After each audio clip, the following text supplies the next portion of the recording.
नमस्कार दर्शक बंधु। तो दर्शक बंधु देखंतु पुणी थरे आईडीबीआई बैंक तरफ बहुत बड़ रिक्रुटमेंट नोटिफिकेशन टी आसी जाइछि जेउथिरे आपण माने जूनियर असिस्टेंट मैनेजर बा जैम पोस्ट रो वैकेंसी आपण माने इथिरे देखिया पई पाई जिवे।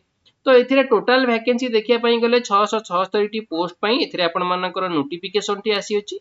तो एही पोस्ट रे सिलेक्शन पई खाली आपण मानकु गोटे एग्जाम आ इंटरव्यू टी जदी पास करि दउछंती ताहाले आपण माने इथिरे बहुत इजी रे सिलेक्शन टी पाई परिबे। जदि सिलेक्शन टी पाउछंती तेबे सैलरी 6.14 लाख पर एनम आपण मानकर एथिरे रहिबो।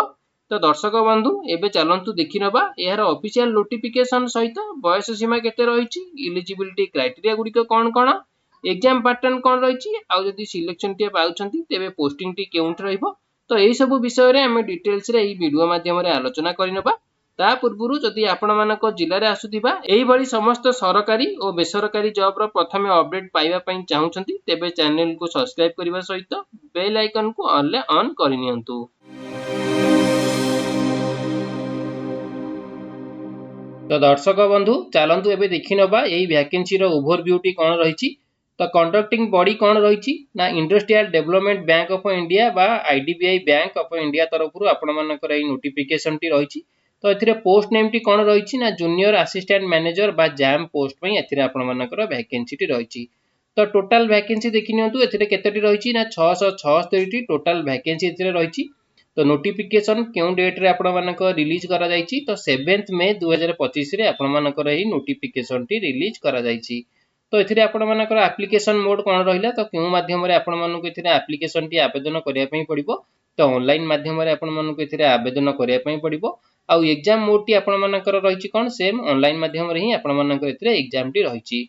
आ सिलेक्शन प्रोसेस देखिनियतु केउ माध्यम रे आपण मानकर एथिरे सिलेक्शन करा जिवो। तो एथिरे आपण मानकर दुईटी प्रक्रिया रहिछि, प्रथमटी रहिछि ऑनलाइन टेस्ट आ अन्यटी रहिछि इंटरव्यू। तो एई दुईटी प्रक्रिया रे आपण मानकर एथिरे सिलेक्शन करा जिवो।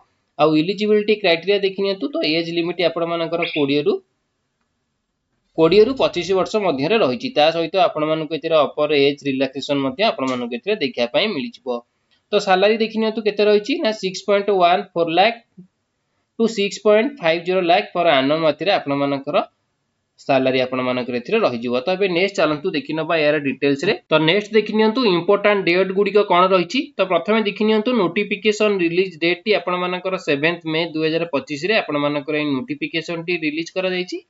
तो ऑनलाइन एप्लीकेशन बिगिन तो बा ऑनलाइन एप्लीकेशन टी आपण केबे थारु आवेदन करि परिबे 8 मई 2025 रु आपण माने ऑनलाइन एप्लीकेशन टी आवेदन करि परिबे। आ यार शेष तारीख टी अप्लाई करिवार शेष तारीख टी लास्ट डेट आपण मानकर केबे रहिछि ना 20 मई 2025 आपण मानकर शेष तारीख टी रहिछि।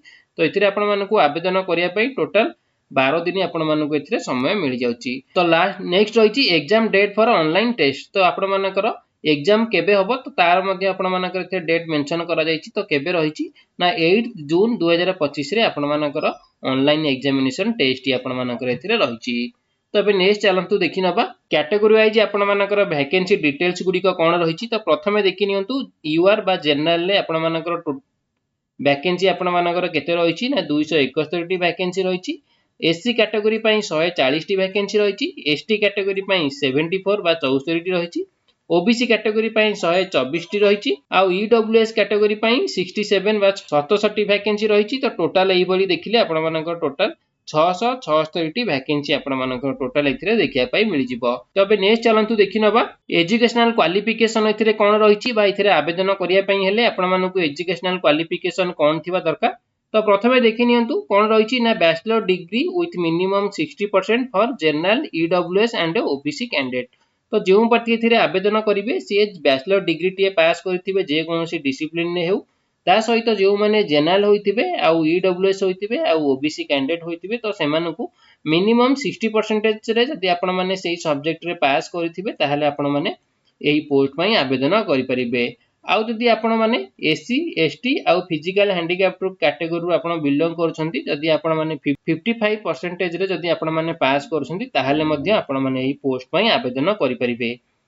तो नेक्स्ट रहिछि passing only a diploma course will not be considered as qualifying the eligibility criteria. जदि आपण माने केवल डिप्लोमा कोर्स टिए करथिबे ताहाले मध्ये आपण माने एथिरे आवेदन करिया पई कंसीडर हेबे नै। तो आपण मानकु केवल बैचलर डिग्री टी आपण मानकु पास करथिबा दरकार। तापर नेक्स्ट रहिछि कोन ना the candidate are expected to have proficiency in computer. Age limit तो एज लिमिट देखि नियंतु तो मिनिमम एज आपण मानकर केते रहिछि ना 20 वर्ष रहिछि आउ मैक्सिमम एज आपण मानकर रहिछि 25 वर्ष आपण मानकर मैक्सिमम एज रहिछि। ता सहित आपण मानकु एथिरे अपर एज रिलैक्सेशन आपण मानकु एथिरे देखिया पई मिलि जिवो। तो नेक्स्ट एबे चलंतु देखिनबा एज रिलैक्सेशन आपण मानकर कोन सब रहिछि। तो देखि नियंतु तो ओबीसी कैटेगरी पई आपण मानकर एज रिलैक्सेशन केते रहिछि ना 3 वर्ष एक्स्ट्रा आपण मानकु एथिरे मिलि जिवो।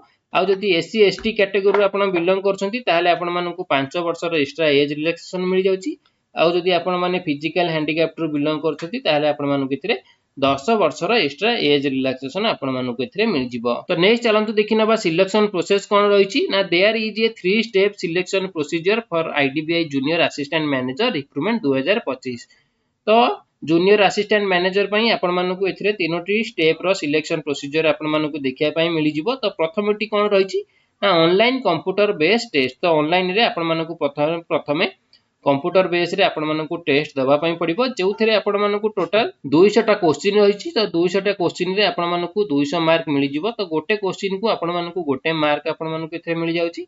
ता सहित आपण मानकु टाइम डिडक्शन केते मिलुछि ना 2 घंटा आपण मानकु एथे टाइम डिडक्शन मिलि जाउछि। तो इथिरे आपण मानकु 200 मार्क पई आपण मानकु टोटल 2 घंटा समय सेवा मिलुछि एग्जाम देबा पई। ता सहित आपण मानकर एथिरे नेगेटिव मार्किंग मध्ये रहिछि। तो नेगेटिव मार्किंग आपण मानकर 0.25 रहिछि।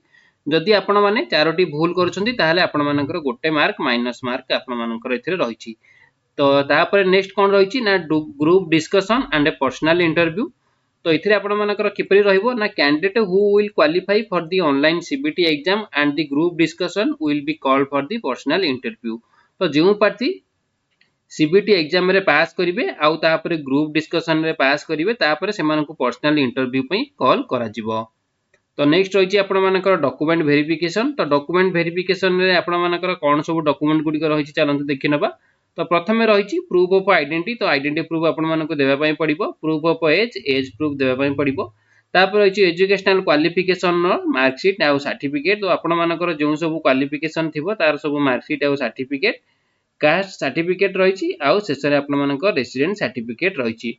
तो यही सब डॉक्यूमेंट आपण मानकु एथिरे देबा पई पड़िबो। तो एबे नेक्स्ट चलंतु देखि नबा एग्जाम पैटर्न गुडी को आपण मानकर कोन रहिछि। तो प्रथमे देखि नियंतु आपण मानकर लॉजिकल रीजनिंग आउ डाटा एनालाइसिस एंड इंटरप्रिटेशन रे आपण मानकर टोटल नंबर ऑफ क्वेश्चन केते रहिछि ना 60 टी क्वेश्चन रहिछि। तो 60 टी क्वेश्चन पई आपण मानकर 60 मार्क रहिबो आउ टाइम डिडक्शन आपण मानकर रहिछि 40 मिनिट।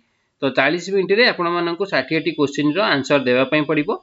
तो नेक्स्ट रही इंग्लिश लैंग्वेज। तो इंग्लिश लैंग्वेज रे आपण मानकर 40 टी क्वेश्चन रही। तो 40 टी क्वेश्चन पई आपण मानकु 40 मार्क रहिबो। तो इथरे आपण मानकर टाइम डिडक्शन केते रही ना 20 मिनिट आपण मानकु इथरे टाइम डिडक्शन रही। तो नेक्स्ट रही क्वांटिटेटिव एप्टीट्यूड। तो इथरे आपण मानकर टोटल नंबर ऑफ क्वेश्चन 40 रही। तो 40 टी क्वेश्चन पई 40 मार्क रही। तो इथरे आपण मानकर टाइम डिडक्शन रहिबो 35 मिनिट। तो 35 मिनिट रे आपण मानकु 40 टी क्वेश्चन रो आंसर देबा पई पड़िबो।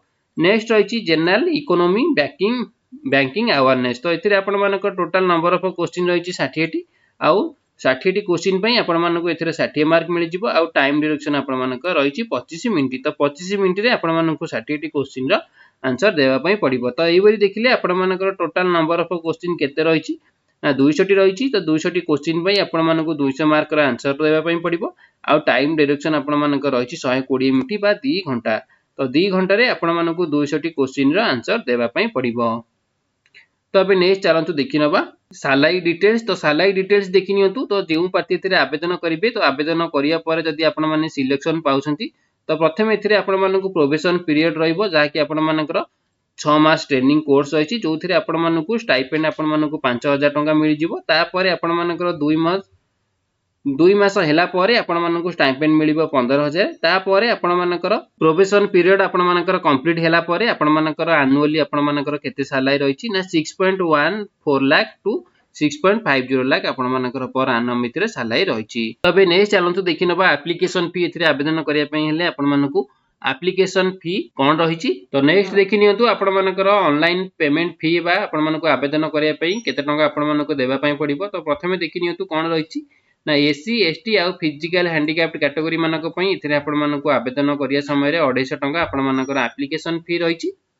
आउ जो माने अदर कैटेगरी गुड़िक रहिले जेपरिक आपर जेनराल ओबीसी आउ ईडब्ल्यूएस कैटेगरी मानक एथिरे आपण मानकर 1050 टंका एप्लिकेशन फी रही। तो नेक्स्ट देखि नियंतु हाउ टू अप्लाई एथिरे आपण मानकु किपरि आवेदन करिया पई पड़िबो। तो देखि नियंतु candidate can apply through online mode from May 8 2025 to May 20 2025। तो 8 रु 20 तारीख मध्य आपण मानकु एथिरे आवेदन करिया पई पड़िबो ऑनलाइन माध्यम रे। तो मु यार लिंक टी मध्य मु आपण मानकु ए वीडियो रो डिस्क्रिप्शन ने प्रोवाइड कर देबी। तो सेही लिंक रे जाई कि मध्य आपण माने आवेदन करि परिबे।